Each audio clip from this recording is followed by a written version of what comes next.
صل على محمد وسلم تسليما.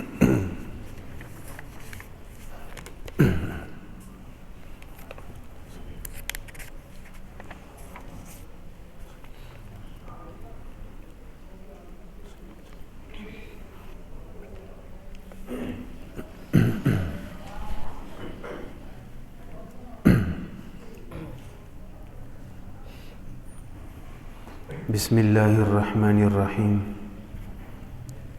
باب فی النہی عن استقبال القبلة بغائط او بول. وبه قال حدثنا سعید بن عبد الرحمن المخزومی قال حدثنا سفیان بن عیینہ عن الزہری عن عطاء بن یزید اللیثی عن ابی ایوب الانصاری رضی اللہ تعالی عنہ قال قال رسول الله صلى الله عليه وسلم إذا أتيتم الغائط فلا تستقبلوا القبلة بغائط ولا بول ولا تستدبروها ولكن شرقوا أو غربوا. قال أبو أيوب فقدمنا الشام فوجدنا مراحيض قد بنيت مستقبل القبلة فننحرف عنها ونستغفر الله.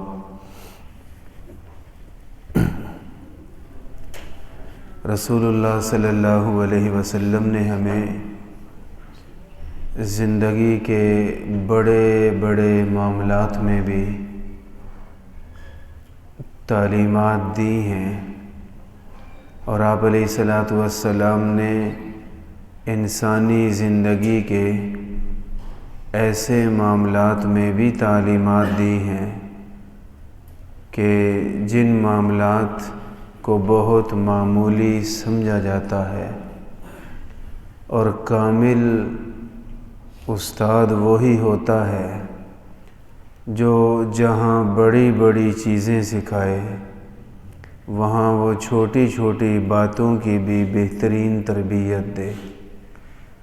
اور رسول اللہ صلی اللہ علیہ وسلم بڑے کامل استاد تھے، کمال کی ہستی تھے. جہاں آپ علیہ الصلاۃ والسلام نبوت میں کمال والے تھے، وہاں آپ علیہ الصلاۃ والسلام تعلیم و تعلم اور دین سکھانے کے معاملے میں بھی بڑے کمالات والے تھے. ایک صحابی فرماتے ہیں کہ مکہ مکرمہ میں مسلمانوں پہ ظلم شروع ہو گیا اور حد سے بڑھ گیا.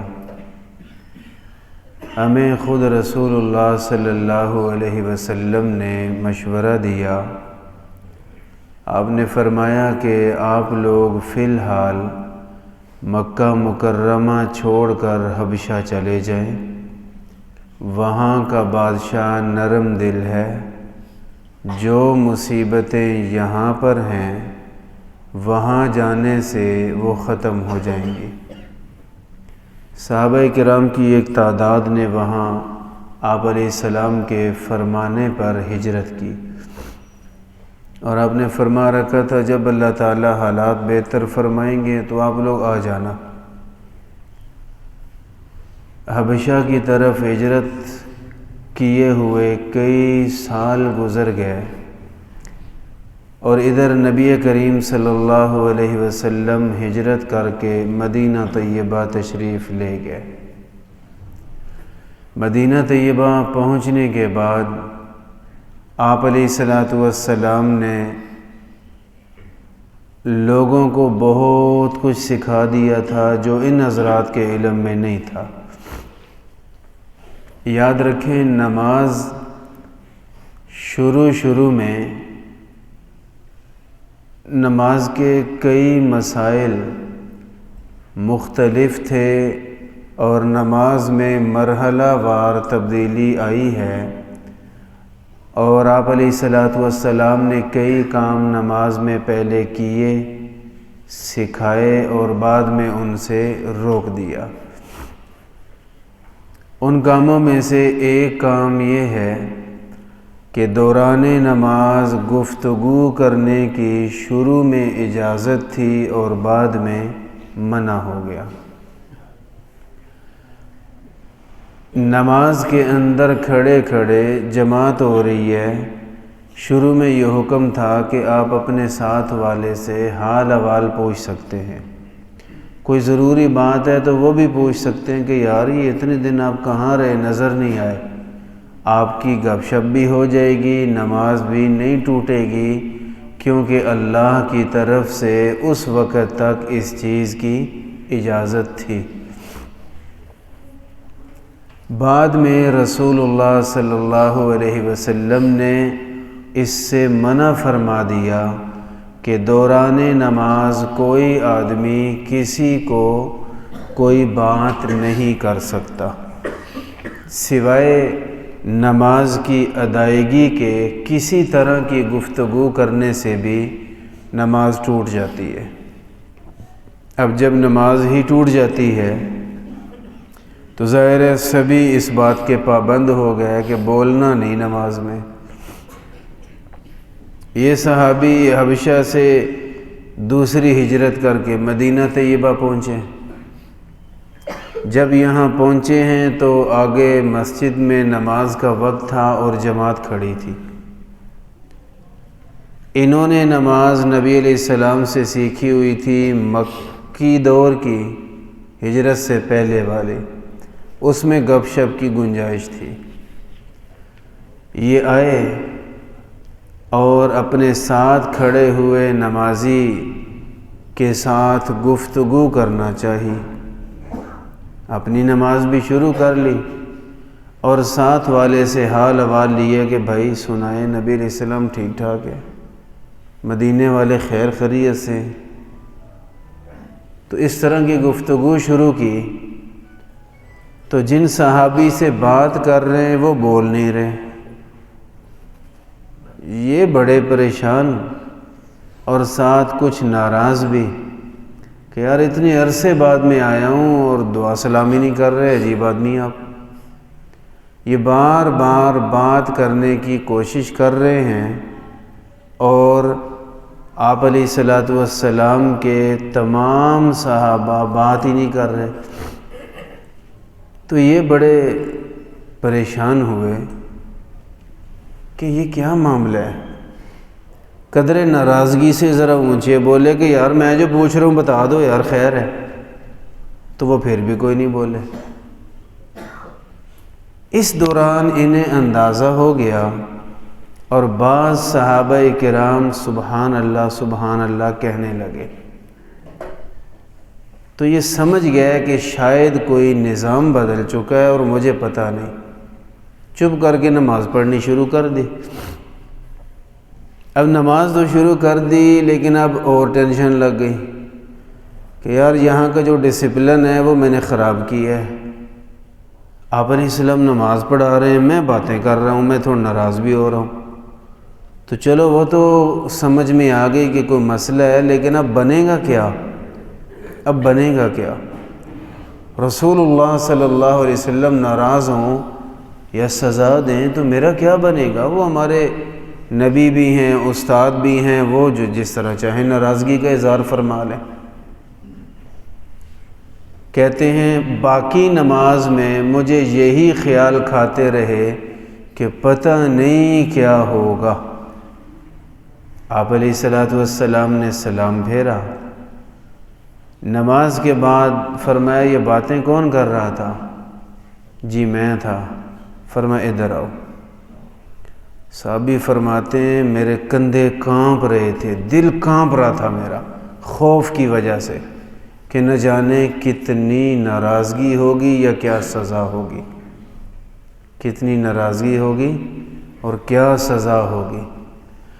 لیکن جب میں نبی علیہ السلام کے پاس پہنچا تو رسول اللہ صلی اللہ علیہ وسلم نے بڑی شفقت اور محبت سے ارشاد فرمایا ان صلاتنا هذه لا يصلح فيها کلام الناس، کہ اب ہم نے نماز میں گفتگو پر پابندی لگا دی ہے اور بات کرنے کی اجازت نہیں ہے، اور کوئی بولتا ہے تو اس کی نماز کالعدم سمجھی جاتی ہے، اس کو پھر پڑھنی پڑتی ہے۔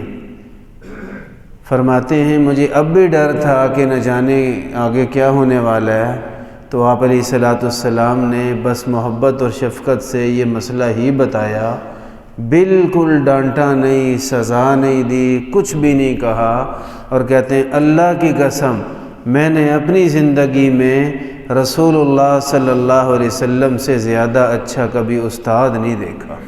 کمال کی ہستی تھے اور شفقت بڑی فرمانے والے تھے۔ یہ نبی کریم صلی اللہ علیہ وسلم بڑے کمال کے استاد تھے، اور استاد اگر کمال والا ہو، صفات والا ہو، تو وہ بچوں کو صرف بڑی باتیں نہیں سکھاتے بلکہ وہ چھوٹی چھوٹی باتیں بھی بچوں کو سکھاتے ہیں۔ غالباً کل یا اس سے پچھلے درس میں چھوٹے بچوں سے کہہ رہا تھا واش روم کریں تو اٹھتے ہوئے احتیاط کریں، تو چھوٹی چھوٹی بات سکھانا بھی رسول اللہ صلی اللہ علیہ وسلم کی سنت ہے۔ ایک مرتبہ آپ علیہ الصلوۃ والسلام نے فرمایا انما انا لکم مثل الوالد، فرمایا کہ میں تمہارے لیے والد کی طرح ہوں۔ جیسے ماں یا باپ اپنے بچوں کو جہاں بڑی بڑی باتیں اور آداب سکھاتے ہیں، وہاں ماں باپ بچے کو یہ بھی سکھاتے ہیں بیٹا تھوکنا ایسے ہے، بیٹا ناک ایسے صاف کرتے ہیں، بیٹا استنجا یوں کرتے ہیں۔ آپ نے فرمایا کہ میری ایک حیثیت تمہارے لیے والد کی طرح بھی ہے، لہٰذا میں تمہیں یہ چیزیں بھی سکھانا ضروری سمجھتا ہوں۔ تو آپ علیہ الصلوۃ والسلام نے استنجا کرنے کے چند مسائل بیان فرمائے۔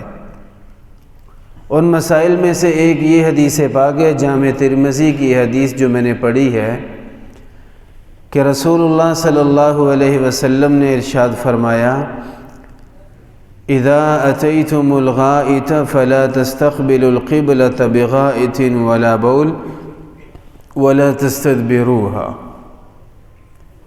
کہ جب تم لوگ پیشاب کرنے بیٹھو، چھوٹا پیشاب کو عام طور پہ اردو میں پیشاب اور عربی میں بول کہا جاتا ہے، اور بڑے پیشاب کے لیے عربی میں غائط کا لفظ بولا جاتا ہے اور اردو میں پاخانہ۔ پیشاب کے لیے یا پاخانے کے لیے بیٹھو تو فرمایا ایک ادب سیکھ لو، وہ ادب یہ ہے کہ نہ بیت اللہ کی طرف منہ کیا کرو اور نہ ہی بیت اللہ کی طرف کمر کیا کرو، نہ منہ خانہ کعبہ کی طرف کر کے بیٹھنا ہے اور نہ ہی کمر خانہ کعبہ کی طرف کر کے بیٹھنا ہے، بلکہ فرمایا یا مشرق کی طرف منہ کر لیا کرو یا مغرب کی طرف۔ یہ حدیث پاک یہاں سمجھ نہیں آتی، یہاں ہم مشرق کی طرف منہ کریں تو خانہ کعبہ کی طرف کمر ہو جائے گی، مغرب کی طرف منہ کریں تو خانہ کعبہ کی طرف منہ ہو جائے گا، کیونکہ خانہ کعبہ مغرب کی سمت ہے۔ آپ فرما رہے ہیں کہ واش روم میں جا کر جب بیٹھنے لگیں تو نہ خانہ کعبہ کی طرف منہ کرو نہ کمر کرو، بلکہ مشرق یا مغرب کی طرف منہ کر لو۔ یہ جو الفاظ مبارک ہیں یہ صحیح سمجھ آئیں گے مدینہ طیبہ پہنچ کر۔ ہمارے ہاں ادھر قبلہ ہے تو مدینہ طیبہ میں اس طرف خانہ کعبہ ہے، وہاں سے بیت اللہ اس طرف ہے، تو آپ فرما رہے ہیں کہ جب واش روم میں بیٹھو تو نہ اس طرف یعنی نہ جنوب کی طرف منہ کرو اور نہ شمال کی طرف منہ کرو، کیونکہ شمال کی طرف منہ کریں گے تو جنوب میں قبلہ ہے وہاں کمر ہو جائے گی، اسی سے تو منع کر رہے ہیں، بلکہ بیٹھو تو مشرق یا مغرب کی طرف منہ کر لو، کیونکہ اس وقت آپ کا نہ منہ قبلے کی طرف ہوگا اور نہ ہی کمر قبلے کی طرف ہوگی۔ آپ علیہ الصلوۃ والسلام نے یہ حکم دیا، تو یہاں کے لیے ہم کیسے کہیں گے وَلَكِنْ شَمِّلُوا أَوْ جَنِّبُوا، کہ جب واش روم میں بیٹھیں تو خانہ کعبہ کی طرف منہ بھی نہ کریں، کمر بھی نہ کریں، بلکہ جب واش روم میں بیٹھیں تو یا شمال کی طرف منہ کر لیں یا جنوب کی طرف منہ کر لیں۔ اس حدیث کے الفاظ یہاں آ کے بدل جائیں گے۔ نبی کریم صلی اللہ علیہ وسلم نے یہ منع کیوں فرمایا؟ اس کی ایک حکمت یہ ہے کہ بیت اللہ کی تعظیم، کہ خانہ کعبہ کی ہم عزت اور احترام کرتے ہیں، اور جن حالتوں کو پسندیدہ نہیں سمجھا جاتا ان حالتوں میں ہم اس طرف منہ نہیں کریں گے۔ یہ صحابی جو روایت فرما رہے ہیں یہ سیدنا حضرت ابو ایوب انصاری رضی اللہ تعالیٰ عنہ ہے۔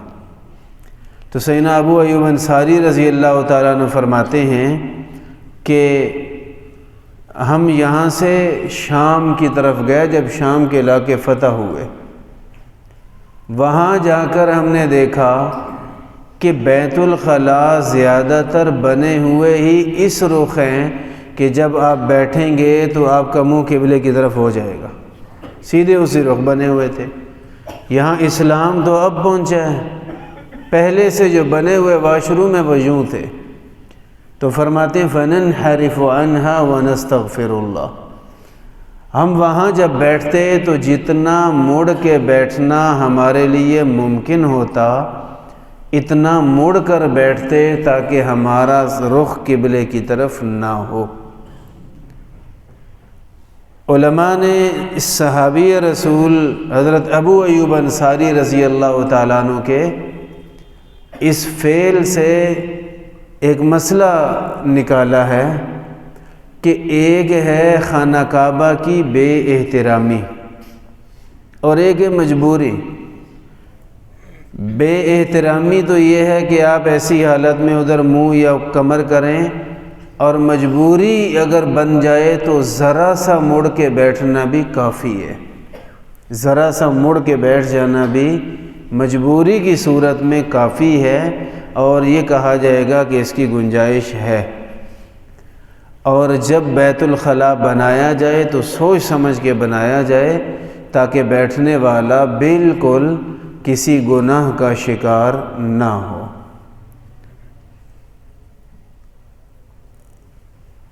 آپ علیہ الصلوۃ والسلام نے ایک حدیث پاک میں، یہاں وہ حدیث موجود ہے، یہ ارشاد فرمایا کہ استنجا کبھی بھی دائیں ہاتھ سے مت کرو، دائیں ہاتھ سے استنجا نہیں کرنا۔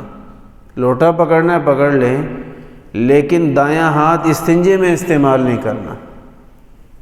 اور ایک اور حدیث پاک میں ہے کہ تم میں سے جو آدمی بھی استنجا کرے تو وہ اپنا دایاں سجا ہاتھ بالکل شرمگاہ کو مت لگائے، بلکہ استنجا کے لیے بایاں ہاتھ، جس کو ہم کھبا ہاتھ بولتے ہیں، وہ استعمال کریں۔ دایاں ہاتھ اور بایاں ہاتھ، آپ علیہ السلام کی مبارک سنت اور تعلیم یہ ہے کہ آپ علیہ السلام نے ہاتھوں کو تقسیم فرما رکھا تھا۔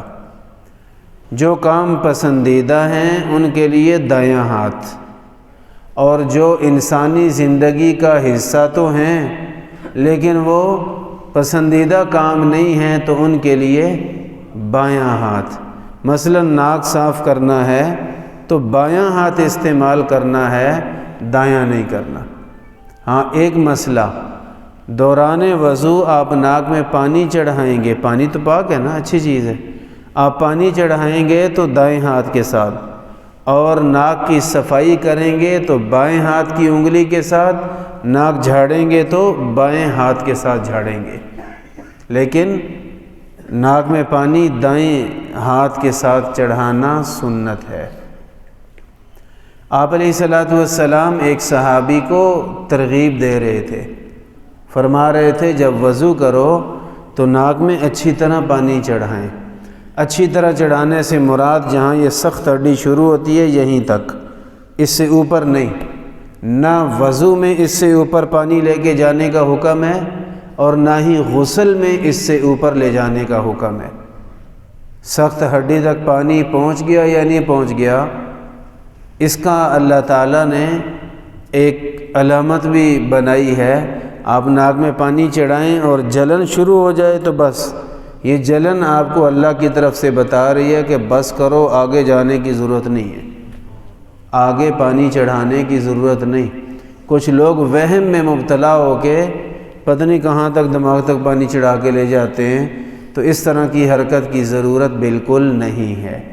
آپ علیہ الصلوۃ والسلام ایک صحابی کو سمجھا رہے تھے کہ جب وضو کرو تو اچھی طرح ناک کی صفائی اندر سے کرو اور ناک اچھی طرح جھاڑا کرو۔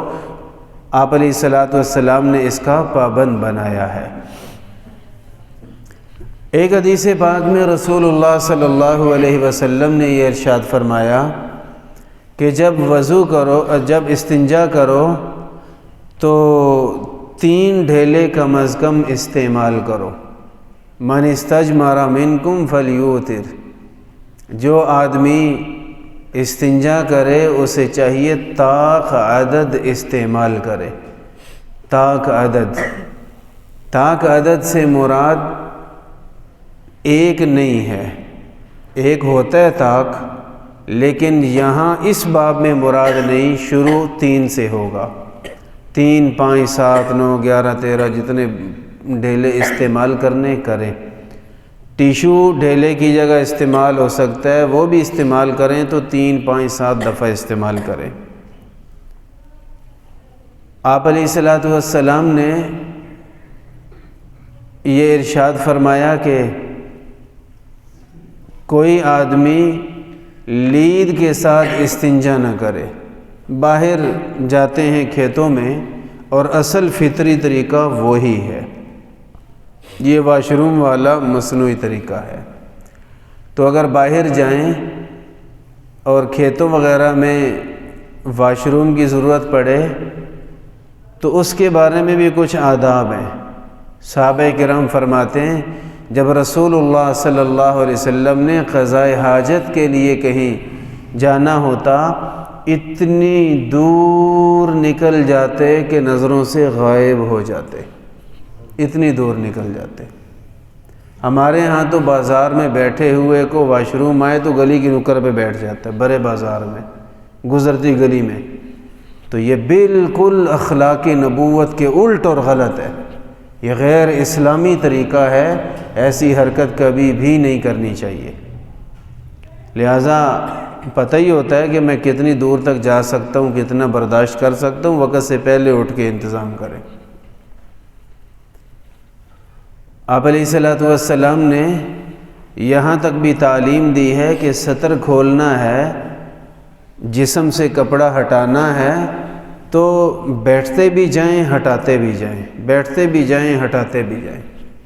کھڑے کھڑے سطر کھول کے بیٹھنا یہ بھی خلاف ادب چیز ہے۔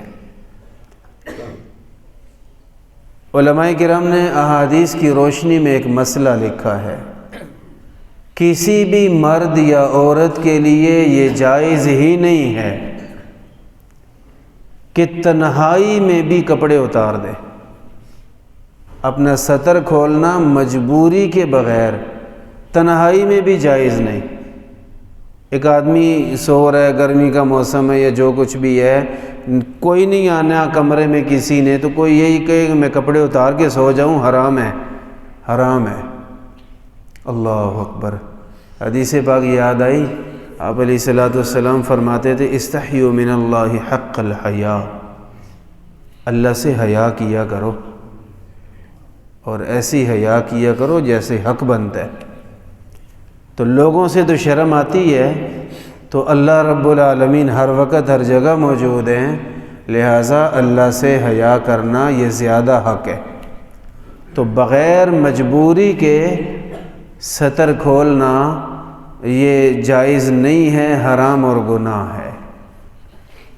نبی کریم صلی اللہ علیہ وسلم کی بعض احادیث سے پتہ چلتا ہے مرد کے سامنے سطر کھولے تب بھی حرام ہے، عورت کے سامنے مجبوری کے بغیر سطر کھولے تب بھی یہ حرام ہے۔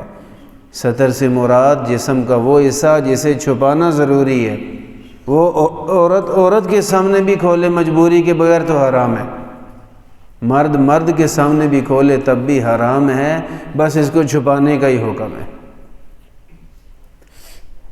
ایک حدیث پاک میں رسول اللہ صلی اللہ علیہ وسلم نے ارشاد فرمایا کہ ہڈی کے ساتھ استنجا نہ کیا کرو، اس لیے کہ یہ جو ہڈیاں ہیں یہ تمہارے بھائی جنات کی خوراک ہیں۔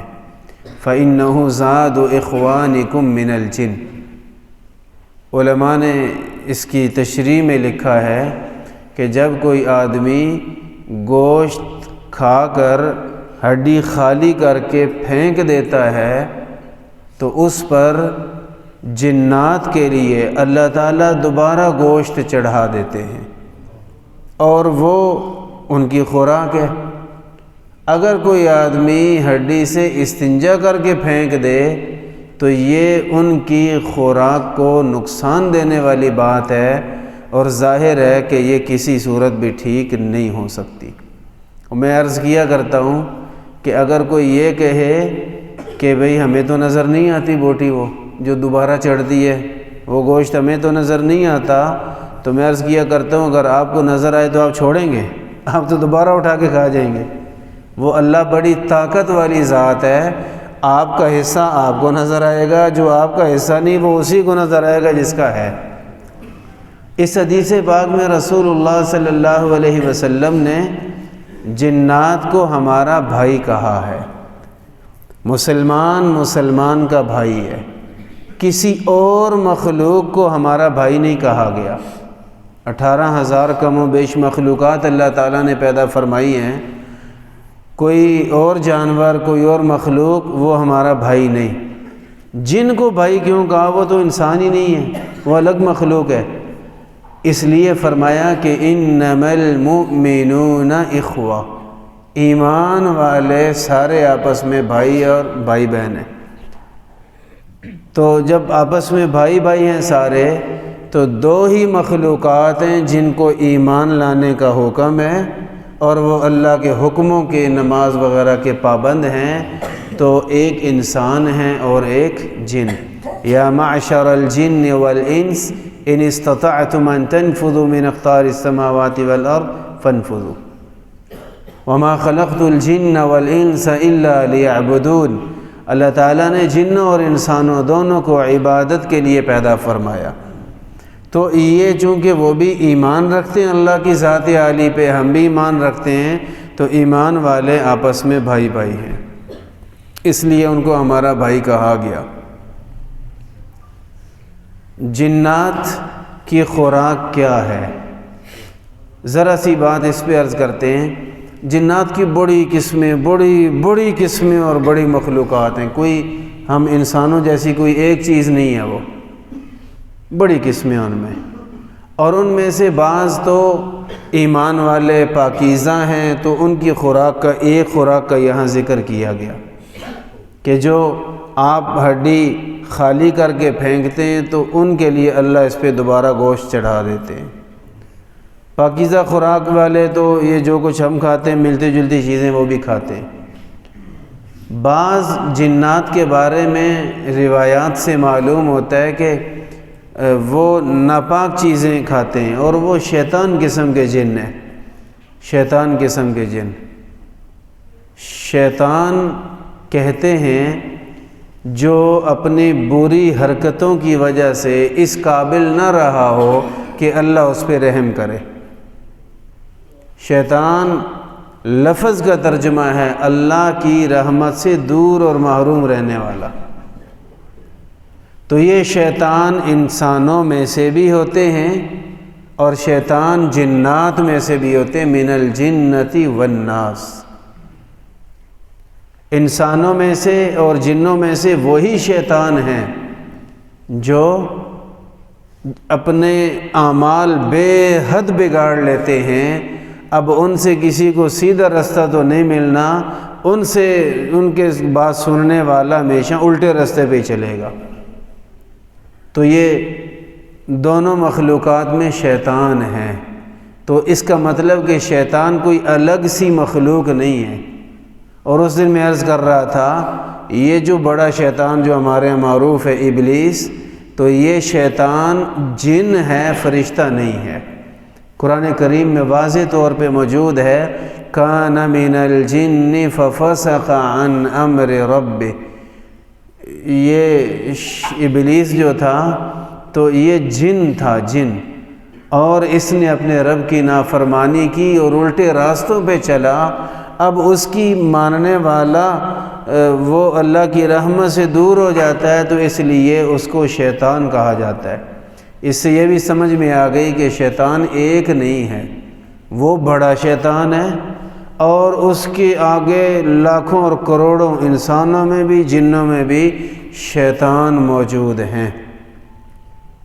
یہاں آ کے ایک چھوٹی سی بات عرض کر دیں، اگر کسی کا کوئی بچہ شرارتی ہو تو کہتے ہیں ماشاءاللہ بڑا شیطان ہے میرا پتر، تو یہ بہت بری حرکت ہے، شیطان نہیں کہنا چاہیے، آپ شرارتی کہیں کہ ماشاءاللہ بڑی پیاری پیاری شرارتیں کرتا ہے، بڑی اچھی حرکتیں کرتا ہے۔ تو حرکتیں اچھی بھی ہوتی ہیں، بری بھی ہوتی ہیں، لیکن بچے کو شیطان نہ کہہ دیں، اتنی جلدی اس کی گود میں نہ ڈال دیں، آپ کا بیٹا ہے، انشاءاللہ ایمان والا ہوگا، اللہ نے چاہا تو دین کی خدمت کرے گا، کیوں اتنا برا لفظ بولتے؟ تو بچے کو شیطان کبھی نہ کہیں۔ نبی کریم صلی اللہ علیہ وسلم کی احادیث سے معلوم ہوتا ہے کہ بعض شیطان جو ہیں، جنات، شیطان قسم کے جنات، ان کی خوراک غلاظت، نجاست ہے، اور ان شیطانوں کو حملہ آور ہونے کی جرأت اسی انسان پر ہوتی ہے جو انسان بھی غلاظت اور نجاست والا ہو۔ عام طور پہ کسی نمازی، قرآن پڑھنے والے، پاک بدن، پاک کپڑوں میں رہنے والے پہ وہ حملہ کر ہی نہیں سکتے، بہت مشکل، کبھی کوئی مثال ملے تو ملے، ورنہ جتنا حملہ ہوتا ہے ان پر جو نماز پڑھتے ہی کوئی نہیں، کلمہ آتا ہی کوئی نہیں، سیدھی زبان پہ بات آتی ہی نہیں، جب بولنا گالی دے کے بولنا، اور اس طرح جو بیچارے اتنے آلودہ ہو چکے ہوتے ہیں، شیطان ان پہ حاوی ہوتا ہے اور بڑا بڑا نقصان کر جاتا ہے۔ چلو بات ان کی جنات کی چلی، تو ایک چھوٹی سی بات کہ کیا لوگوں کو جن بھی پڑھتے ہیں یا ڈرامہ ہوتا ہے سارا؟ تو اس کی کیا حقیقت ہے؟ تو قرآن کریم سے معلوم ہوتا ہے کہ کسی کو جن پڑھ سکتا ہے، جن پڑھ سکتا ہے کسی کو، اور جن اس پہ اثر انداز کر کے، اس میں حلول کر کے پاگلوں جیسی حرکات کروا سکتا ہے۔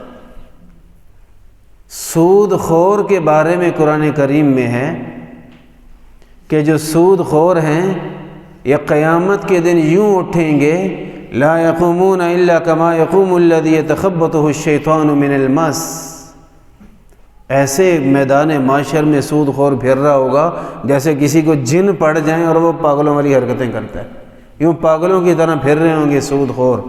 تو یہاں اللہ نے کیا فرمایا کہ جیسے جنات کے اثر کی وجہ سے جس میں پاگل پن آ جائے تو پتہ چلا جنات اثر انداز ہو سکتے ہیں۔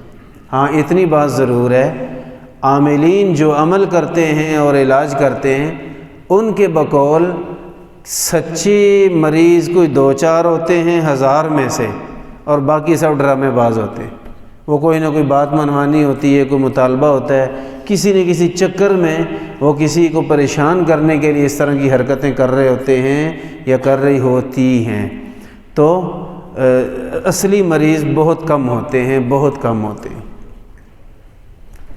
احادیث مبارکہ میں اس کی اور کافی مثالیں موجود ہیں جنات کے بارے میں،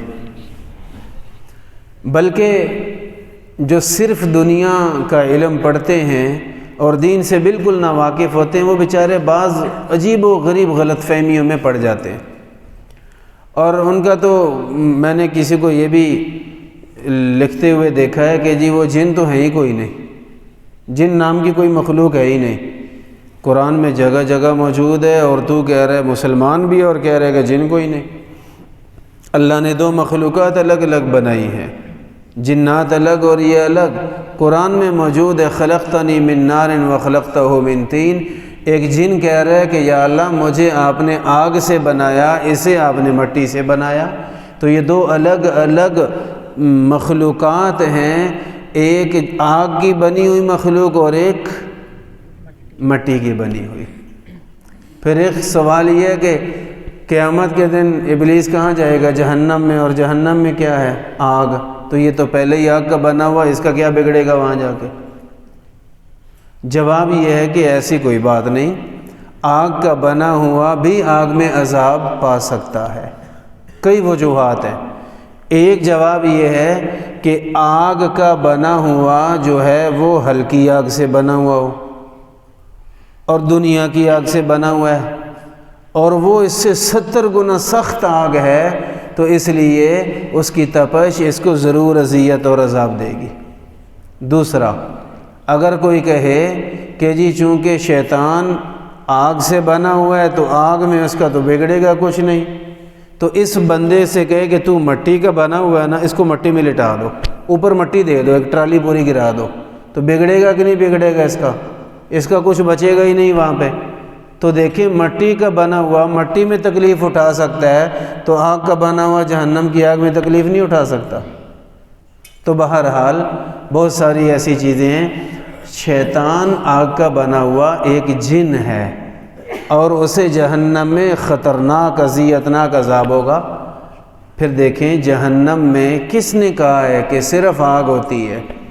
ان لدینا انکالا وجحیما وطعاما ذا غصۃ وعذابا علیما۔ اللہ فرماتے ہیں ہمارے پاس بیڑیاں ہیں، بیڑیوں میں جکڑا جاتا ہے۔ خذوہ فغلوہ ثم الجحیم صلوہ، پکڑو اور اسے بیڑیاں اور توق پہنا دو، لوہے کے توق پہنائے جائیں گے، لوہے کی بیڑیاں پہنائی جائیں گی۔ اللہ نہ کرے اگر کسی مجرم نے دنیا میں بیڑیاں پہنی ہیں تو اس کو اندازہ ہے وہ کتنی تکلیف دہ چیز ہوتی ہے۔ اور وہاں پہ سانپ ہیں، وہاں بچھو ہیں، وہاں مار دھاڑ بے تحاشا ہے، تو صرف آگ تو نہیں ہے، بالفرض اگر ابلیس پہ آگ اثر نہ بھی کرتی تو اور بہت کچھ ہے، ولدینا مزید، اور بڑا کچھ ہے۔ تو اللہ پناہ عطا فرمائے، اللہ تعالی ہمیں، ہمارے آباء و اجداد کو، ہماری نسلوں کو، ہم سب کو جہنم سے پناہ عطا فرمائے۔ تو بات ادھر چلی گئی جنات کی طرف۔ نبی کریم صلی اللہ علیہ وسلم نے ارشاد فرمایا کہ جب تم میں سے کوئی آدمی استنجا کرے تو ہڈی کے ساتھ استنجا نہ کرے۔ بعض احادیث مبارکہ میں اور چند چیزیں بتائی گئی ہیں، اور اس سے علماء نے اصول نکالا، میں وہ اصول عرض کر دوں۔ ان چیزوں سے استنجا جائز نہیں ہے جو کسی بھی مخلوق کی خوراک ہیں، ایک بات۔ دوسرا یہ کہ جو چیزیں کسی وجہ سے مقدس ہیں ان چیزوں سے بھی استنجا جائز نہیں ہے۔ کاغذ چاہے سادہ کاغذ ہے لیکن بڑا مقدس ہے، یہ تو قرآن و سنت سیکھنے کا ذریعہ ہے، لہٰذا ہم کاغذ کا، قلم کا بڑا احترام کرتے ہیں۔ ہمارے ہاں کوئی بچہ اگر پینسل پاؤں کے ساتھ لگائے تو ہم اس کو منع کرتے ہیں، بیٹا نہیں، اللہ نے قلم کی قسم کھائی ہے، یہ علم کا ذریعہ ہے، اس کی بے احترامی نہ کریں۔ تو کاغذ وغیرہ کے ساتھ استنجا جائز نہیں۔ ٹیشو اگرچہ بنیادی طور پہ کاغذ ہی ہوتا ہے، لیکن وہ اتنا مختلف کاغذ ہے کہ وہ ذریعہ علم بالکل نہیں بن سکتا۔ آپ ٹیشو لے کے لکھنے کی کوشش کریں گے، سیاہی اتنی پھیل جائے گی لفظ بنے گا ہی نہیں۔ تو ٹیشو چونکہ ذریعہ علم نہیں ہے، اس لیے وہ کوئی مقدس چیز نہیں، لہٰذا اسے استنجے میں استعمال کیا جا سکتا ہے۔ اور وہ چیزیں جو متبرک ہوں، مقدس چیزیں، ان کو استعمال نہیں کر سکتے، اور ایسی چیزوں کو استعمال نہیں کر سکتے کہ جن کو ہم فضول خرچی کہیں۔ فضول خرچی کہ کوئی آدمی کسی نوٹ کے ساتھ استنجا کرے، کسی اور قیمتی چیز کے ساتھ استنجا کرے، تو یہ اس کا پاگل پن ہوگا، بے وقوفی ہوگی، اور سیدھا سیدھا حرام کام ہے، کیونکہ شریعت نے فضول خرچی سے منع کی ہے، اور حرام ہے فضول خرچی۔ تو بہرحال اس طرح کی چند چیزیں ہیں۔ استنجا کے بہت سارے تفصیلی مسائل احادیث مبارکہ میں بیان کیے گئے ہیں۔ تو میں نے شروع میں عرض کیا رسول اللہ صلی اللہ علیہ وسلم کامل استاد ہیں، کامل۔ تو کامل استاد کبھی بھی ایسا نہیں کرتا کہ بڑی بڑی باتیں بتائے اور چھوٹی بتائے نہ۔ آپ نے فرمایا میں تمہارے لیے ایک لحاظ سے باپ کی طرح ہوں، اسی جامع ترمذی میں لکھا ہے میں ایک لحاظ سے تمہارے لیے باپ کی طرح ہوں اور میں تمہیں چھوٹی چھوٹی چیزیں بھی سمجھاتا ہوں۔ اور آپ علیہ السلام نے استنجا کے مسائل سکھائے۔ یہودیوں کو پتہ چلا، یہی جامع ترمذی میں لکھا ہے کہ آج رسول اللہ صلی اللہ علیہ وسلم نے اپنے ماننے والوں کو استنجا کے آداب اور اچھے طریقے بتائے ہیں۔ وہ جانتے تھے کہ یہ اللہ کے آخری نبی اور رسول ہیں، پتہ تھا، بس مانتے نہیں تھے۔ تو انہوں نے کہا کہ چلو کوئی شرارت کرنی چاہیے۔ وہ آئے اور ان کی ملاقات ہوئی سیدنا حضرت سلمان فارسی رضی اللہ تعالی عنہ سے۔ مدینہ طیبہ میں ان کا گھر تھا، عوالی مدینہ میں۔ عوالی، جو حضرات مدینہ طیبہ گئے ہیں ان کے لیے عرض کر رہا ہوں کہ مسجد نبوی سے قبلے کی جانب باہر نکلیں، ادھر 6 نمبر گیٹ ہے نکر پہ، اور اس نکر پہ ہے 39 نمبر گیٹ۔ 39 نمبر گیٹ سے اگر باہر نکلیں تو ایک سڑک آگے جنت البقیع قبرستان کے ساتھ ساتھ جا رہی ہے، پھر وہ نیچے سے گزر کے آگے محلہ آتا ہے، تو وہ جو محلہ ہے اس کو کہتے ہیں عوالی۔ اور وہاں سیدنا عمر بن خطاب رضی اللہ تعالیٰ عنہ کا گھر بھی تھا اور اس کے آثار اب بھی موجود ہیں، اور سیدنا سلمان فارسی رضی اللہ تعالیٰ عنہ کا گھر بھی وہیں تھا اور اس کے آثار آج بھی موجود ہیں وہاں پہ۔ تو عوالی میں ملاقات ہو گئی یہودیوں کی سیدنا سلمان فارسی رضی اللہ تعالیٰ عنہ کے ساتھ۔ یہ نام 2 طرح سے ہے، ایک سلمان نام ہوتا ہے، ایک سلیمان نام ہوتا ہے، لام کے بعد یہ ہوتی ہے، سلمان سلیمان، دونوں طرح سے 2 الگ الگ نام ہیں اور دونوں ٹھیک ہیں۔ سلیمان حضرت داؤد علیہ السلام کے بیٹے کا نام ہے، سیدنا حضرت سلیمان علیہ السلام۔ اور سلمان یہ کے بغیر یہ نام ہے سیدنا حضرت سلمان فارسی رضی اللہ تعالیٰ عنہ کا۔ ان سے ملاقات ہوئی تو یہودی ان سے کہنے لگے کہ وہ جی سنا ہے جی آپ کے نبی تو باشو استنجے کا طریقہ بھی آپ سکھاتے ہیں تمہیں۔ مقصد کیا تھا؟ اذیت دینا، اعتراض کرنا، مذاق اڑانا۔ مذاق دین کے احکام کا ہر دور میں اڑایا گیا، لیکن دین کا دفاع صحابہ نے بہترین انداز میں کیا، اور ہم بہت غلط طریقہ اختیار کرتے ہیں۔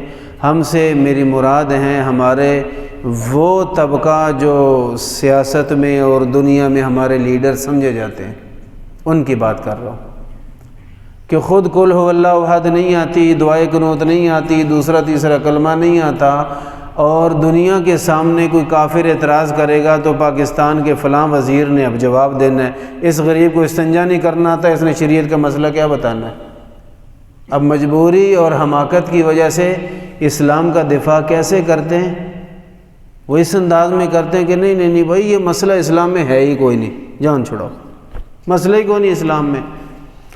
یہودی کہتے ہیں کہ یہ کیا ہوا جی، آپ کی عورتیں پردہ کرتی ہیں، آپ کی عورتوں کو زیادہ شرم آتی ہے، یہ تو عورتوں کے حقوق کے خلاف ہے، آپ ان کو ایک چیز میں بند کر دیتے ہیں، یہ تو بڑا غلط مسئلہ ہے تمہارے دین میں۔ تو یہ کیا کہتے ہیں؟ نہیں ایسا ہے ہی کچھ نہیں اسلام میں تو پردہ کوئی نہیں، پردہ ہوتا تو میری بیوی آپ کے سامنے کھڑی ہوتی، پردہ ہے ہی نہیں، یہ مولویوں نے بنایا ہوا ہے، جان چھڑائی۔ وہ اسلام میں جہاد کا حکم ہے، وہ مار دھاڑ، وہ زبردستی والا حکم ہے، وہ اتنا غلط اسلام۔ کہتے نہیں اسلام، یقین کریں اسلام میں جہاد ہے ہی کوئی نہیں، یہ تو چند شر پسندوں نے معاذ اللہ بنا لیا، استغفر اللہ۔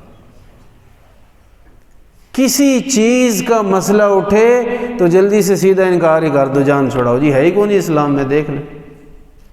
یہ اللہ معاف فرمائے، اسلام کا دفاع نہیں ہو رہا، اسلام کو مٹایا جا رہا ہے اپنے ہاتھوں، یہ بہت غلط طریقہ ہے۔ دفاع کیا سیدنا سلمان فارسی رضی اللہ تعالیٰ عنہ نے۔ یہودیوں نے اعتراض کیا او جی سنا ہے جی آج کل آپ کے نبی آپ کو استنجے کے طریقے بھی بتاتے ہیں۔ کہنا یہ چاہ رہے تھے کہ نبی کا کام ہے عرش سے اوپر کی باتیں کرے۔ سیدنا سلمان فارسی رضی اللہ تعالیٰ عنہ ڈرے نہیں ہمارے لیڈروں کی طرح، بلکہ فرمایا ہاں ہاں میرے نبی نے استنجے کے طریقے سکھائے ہیں، سنو میں بتاتا ہوں، اگر کوئی قابل اعتراض بات ہوئی تو مجھے بھی بتانا، کوئی غلط بات بتائی ہے نا تو بتا کے جانا، مجھے نشاندہی کر دینا۔ سنو، رسول اللہ صلی اللہ علیہ وسلم نے ہمیں فرمایا کہ جب واش روم کے لیے جاؤ تو نہ قبلے کی طرف منہ کرو نہ کمر کرو۔ ہم اپنے قبلے کا احترام کرتے ہیں، اللہ کے گھر کی طرف ہم عبادت کے وقت منہ کرتے ہیں، اور واش روم کے وقت تو منہ کرنا بری بات ہے؟ بتاؤ اس میں کوئی غلطی ہے تو؟ کہا ہمیں نبی علیہ الصلوۃ والسلام نے فرمایا کم سے کم 3 ڈھیلے استعمال کرو، ایک آدھ استعمال کرو گے کچھ نہ کچھ ناپاکی لگی رہ جائے گی، بندہ ہی پاک نہیں ہے تو اس کی نماز کیا قبول ہوگی؟ اس میں اگر کوئی عیب والی بات ہے تو بتاؤ مجھے۔ پھر سارے احکامات بیان فرمائے، فرمایا آج میرے نبی نے اتنے حکم بیان فرمائے ہیں، اگر کہیں خلل ہے تو بولو بتاؤ۔ یہودی لاجواب اور شرمندہ ہو کے صحابی کے پاس سے گئے ہیں، اور ہم خود شرمندہ ہو کے واپس آتے ہیں۔ تو ہمیں اس اسلام کا دفاع کیسے کرنا ہے؟ صحابہ کرام کی طرح جرأت کے ساتھ، اور جرأت تو تب ہوگی جب علم ہوگا نا، پتہ ہوگا کسی بات کا۔ جب پتہ ہی نہیں ہے کسی بات کا تو دفاع کیا کرنا ہے؟ عموماً کہا جاتا ہے کہ جی وہ جی اسلام میں بڑی زیادتی ہے، استغفر اللہ، وہ کیا جی وہ جی عورت کو آدھا دیتے ہیں، بیٹے کا کتنا ڈبل، لڑکی کا کتنا اس سے آدھا، یہ تو زیادتی ہے عورت کے ساتھ، برابر ہونا چاہیے۔ تو اس کے لیے میں چند باتیں عرض کیا کرتا ہوں۔ ایک تو یہ کہ بھئی اسلام عورت کو زیادہ دیتا ہے، ہمیں تھوڑا دیتا ہے، اور ہم راضی ہیں، ہمیں کوئی تکلیف نہیں ہے۔ اسلام عورت کو زیادہ دیتا ہے، ہمیں کم دیتا ہے، یہ حقیقت ہے۔ مرد کو تھوڑا ملتا ہے، عورت کو زیادہ ملتا ہے۔ آج ہی میں نے وراثت تقسیم کر کے دی ہے، تو وہ تو میں نے آدھا دی ہے، خود میں نے لکھا ہے کہ وہ بہن کا آدھا ہے مرد سے، اور ساتھ میں کیا کہہ رہا ہوں کہ عورت کو زیادہ، جی ہاں زیادہ ہی دیتی ہے۔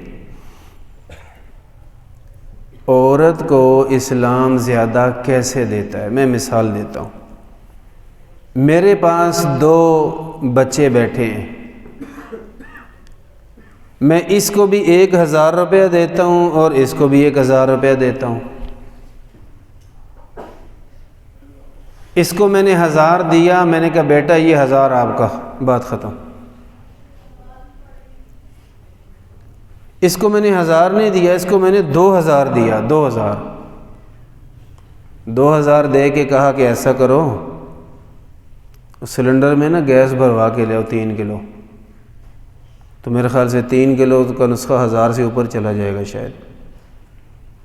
دیے 2000 ہیں، اس سے ڈبل دیے میں نے، اس کو دے کے کچھ نہیں کہا، اس کو کہا کہ گیس بھروا کے لاؤ، ساتھ کہا کہ واپسی پہ نا 1 کلو پیاز بھی لیتے ہیں نا، میرے ہاتھ 300-400 کے تو وہ بھی آ جائیں گے، اور ساتھ کہا کہ آتے ہوئے وہ بیکری سے نا تھوڑی سی بسکٹ بھی لے آنا، مہمان آئے ہوئے، اور جو کچھ پیسے بچ گئے نا تو دودھ بھی لے آنا۔ تو زیادہ کس کو دیے تھے میں نے؟ اس کو 2000 دیا تھا ڈبل، اور اس کو میں نے 1000 دیا تھا۔ لیکن سچی بات کیا ہے کہ اس غریب کو میں نے کچھ بھی نہیں دیا، یا 2-4 روپے بچے ہوں گے، اور اس کو میں نے کئی گنا زیادہ دے دی ہے۔ جو نظر آ رہا تھا کہ اس غریب کو آدھے دیے، اسی کو تو دیا ہے میں نے، اس کو تو میں نے دیا ہی کچھ نہیں ہے، نام بنایا ہے۔ اب دیکھیں اسلامی معاشرے میں، یورپ میں کھڑے ہو گئے نا، سوچیں ہمارے بارے میں فیصلہ ہمارے اندر آ کے کریں، ہمیں پڑھ کے ہمیں سمجھ کے فیصلہ کریں۔ اگر بجلی کا بل آتا ہے تو کس نے دینا ہے؟ مرد نے یا عورت نے؟ مرد نے دینا ہے۔ گیس کا بل کس نے دینا ہے؟ مرد نے دینا ہے۔ سبزی کس نے منگوانی ہے؟ لے آؤ پیسے جی، وہ لسٹ پوری آ جاتی ہے، ہاں جی اب یہ منگاؤ جی۔ حتیٰ کہ اگر سرخی اور میک اپ بھی آنا ہے تو پیسے کس کے لگنے ہیں؟ مرد کے لگنے ہیں۔ عورت کا خرچہ کیا ہے؟ ہمارے معاشرے میں آئے نا، عورت کا خرچہ کیا ہے؟ روٹی عورت نے کھانی ہے، پیسے مرد کے، سالن اس نے کھانا ہے، خرچہ اس کا ہونا ہے، کپڑے اس نے پہننے ہیں تو یہ خرچہ بھی اس کے ذمے ہے، اس نے صابن بھی لینا ہے تو اس کے ذمے، ٹوتھ برش تک بھی اس کے ذمے، جوتیاں بھی اس نے لے کے دینی ہیں۔ تو اگر آپ کی سوچ کو لے کے کہا جائے ساری وراثت مرد کو ملنی چاہیے اور جس نے خرچ کرنا ہے اس کو ملنے چاہیے، اس کے باوجود سارے خرچے مرد کے ذمے لگا کے اسلام نے کہا آدھا عورت کو دو، جو آدھا کہا ہے میں کہتا ہوں کئی گنا زیادہ ہے ہم سے، کئی گنا ہم سے زیادہ ہے۔ بچے کی شادی آ گئی بیٹے کی تو خرچے کس نے کرنے؟ ماں نے کہ باپ نے؟ باپ نے کرنے۔ ساری دنیا کے دکھ سکھ ہر چیز باپ اور مرد کے ذمے ہے، عورت کے ذمے ہی کچھ نہیں۔ اس کو جو دیا ہے وہ آدھا نہیں، وہ کئی گنا زیادہ ہے۔ ہم کہتے ہیں دیے ہی اس کو ہے، بس دیے ہی اس کو ہے، اور الحمدللہ ہم اس پہ راضی ہیں۔ ہمارا رب جو فیصلہ کرے ہم اس کو خوشی سے تسلیم کرتے ہیں۔ وہ جی عورت کے ساتھ بڑی زیادتی ہے جی، اس کو آدھا دیتے ہیں جی، آدھا ہو اتنی زیادتی، تو یہ کہہ دیتے ہیں نہیں ہم اسلام میں ایسا مسئلہ ہی کوئی نہیں، اسلام میں تو سب برابر ہے، سب برابر ہے۔ ایسا دفاع نہیں کرنا۔ اسلام کا دفاع کیسے کرنا ہے؟ جیسے صحابہ کرام نے کیا، پوری جرأت کے ساتھ۔ ہمیں یقین ہے میرے اللہ کا فیصلہ کبھی غلط ہو سکتا ہے، کبھی ناانصافی والا ہو سکتا ہے، ایسا کبھی نہیں ہو سکتا۔ تو مغربی دنیا سے بات کرنے کے لیے مشرقی جذبہ ہونا چاہیے، کافر سے بات کرنے کے لیے ایمان ہونا چاہیے، ایمان کے ذریعے بات کریں، دین کے علم کے ذریعے بات کریں۔ نبی پاک صلی اللہ علیہ وسلم نے ہمیں چھوٹی چھوٹی چیزیں بھی سکھائی ہیں۔ ایک مرتبہ شروع میں تو جہالت تھی نا، آپ علیہ السلام نے دیکھا مسجد نبوی کی دیوار پہ بلغم لگی ہوئی ہے، حضور بڑے ناراض ہوئے، بڑے ناراض ہوئے۔ ایک روایت میں آتا ہے مسجد کی عظمت سکھانے کے لیے آپ علیہ السلام نے تنکا لے کے خود اس کو صاف کیا، کھرچا اس کو، بڑے ناراض ہوئے۔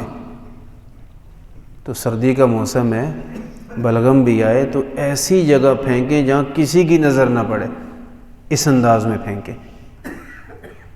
مسجد کے وضو خانے میں بھی ایسے ہی حالات ہوتے ہیں، گلیوں میں، گھروں میں، راستوں میں، صحن میں، بیڈ کے پاس، تو یہاں جہاں دل آیا وہاں تھوک دینا یہ ہماری تہذیب نہیں ہے، بلکہ ہمیں اس کے آداب اور طریقے سکھائے گئے ہیں۔